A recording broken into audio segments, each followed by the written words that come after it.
Cricut a désormais son outil pour réaliser des créations avec du foil, ce rendu métallisé que l'on trouve par exemple sur des invitations ou des cartes de vœux. Je vous explique comment l'utiliser et je vous donne mon avis sur ce nouveau produit Cricut. Pour cette vidéo, je vais utiliser un projet que l'on trouve dans Design Space. Vous le trouverez dans l'onglet dédié aux créations en foil. Je choisis l'étiquette cadeau. Pour la réaliser, il me faudra du papier cartonné noir, une feuille de foil dorée, un tapis à adhérence légère, l'outil de transfert foil, la pointe fine foil, la pointe large foil, des bandes adhésives pour tenir la feuille de foil, une Cricut Maker ou une Cricut Explorer 2.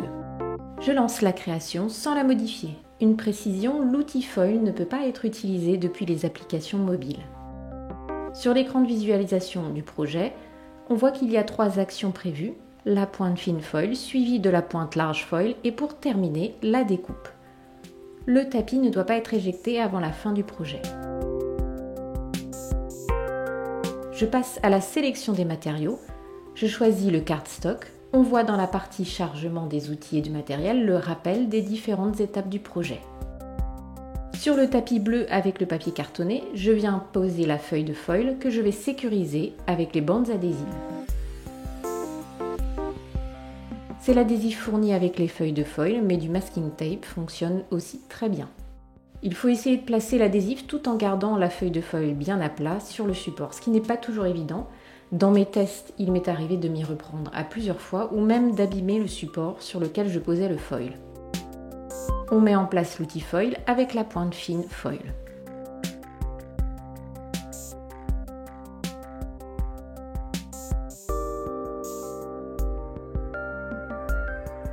Voilà, la création peut commencer. Le procédé est assez long. Si vous souhaitez faire une création plus complexe, prévoyez du temps. Autre point, je ne laisse jamais ma Cricut sans surveillance. La feuille de foil pourrait se coincer et bloquer la machine. C'est valable pour toutes vos créations. Ne restez jamais loin de votre machine pendant qu'elle travaille. Design Space indique qu'il faut changer de pointe. Sans éjecter le tapis, on retire la pointe fine foil en appuyant sur la tête de l'outil et on insère la pointe large que l'on reconnaît grâce à ces 3 bandes. On relance la machine en appuyant sur le bouton Go qui clignote.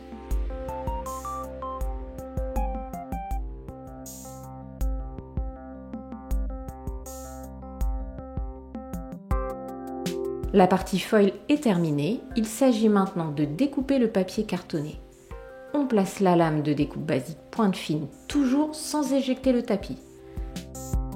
Attention à ne pas oublier d'enlever la feuille de foil. J'ai vu certaines vidéos où la feuille de foil n'était pas enlevée, au risque de bloquer la machine avec le foil qui se détacherait. Prenez votre temps pour détacher la feuille de foil pour ne pas que l'adhésif endommage votre support. On lance la découpe en appuyant sur le bouton Go qui clignote. C'est la dernière étape du projet et la plus rapide. On peut éjecter le tapis, décoller la création et pour éviter que le papier se gondole, vous pouvez le détacher en pliant délicatement le tapis. Voilà le résultat, une étiquette en foil que l'on peut mettre sur un emballage cadeau.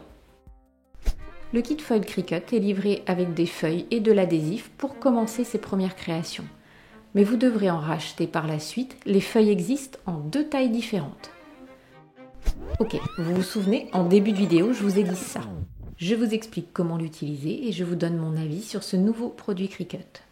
Donc je vous donne mon avis, c'est probablement l'outil Cricut que je n'aurais pas acheté. Je trouve le procédé long, fastidieux, ça demande du temps et de multiples manipulations pour un résultat très moyen. J'ai testé différentes marques de feuilles de foil avec plus ou moins de succès. J'ai raté certains tests parce que la feuille n'était pas assez plaquée sur le support ou l'adhésif mal positionné. Bref, je ne suis pas du tout convaincue, surtout que le remplissage n'est pas prévu et que l'on reste limité à des lignes. Pour moi qui utilise le foil sur différentes créations, c'est un outil qui me restreint bien plus que l'utilisation d'une plastifieuse où je peux décider d'appliquer du foil sur de larges surfaces. Le seul intérêt que j'y vois, c'est d'ajouter une découpe à sa création en foil, mais est-ce que cela en justifie l'investissement? C'est un calcul à faire, mais je ne pense pas que ce soit rentable financièrement, surtout si vous envisagez de l'utiliser régulièrement. On ajoute à ça le temps que la machine met à réaliser les projets et c'est vraiment une déception pour moi. Voilà, j'espère que cette vidéo vous sera utile pour vous faire un avis sur ce nouveau produit. N'oubliez pas de vous abonner à ma chaîne pour suivre les prochains tests et tutos.